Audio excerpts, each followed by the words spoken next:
But alchemy, the philosophy of alchemy is very straightforward. They would say that everything in life came from one same source. And they called that source the prima materia, the first matter.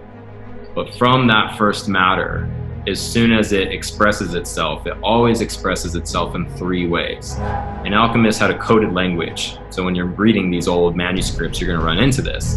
And they called those three things the sulfur, the mercury, and the salt. So all expression was seen to be a trinity, and that trinity was actually the one, and that one was the source.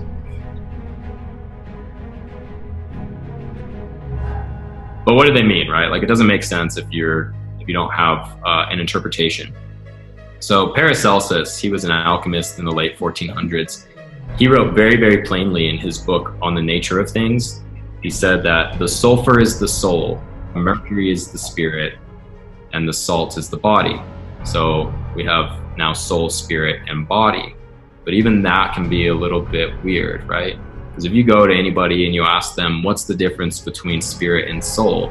I bet you the majority of people are going to say, oh, they're the same thing.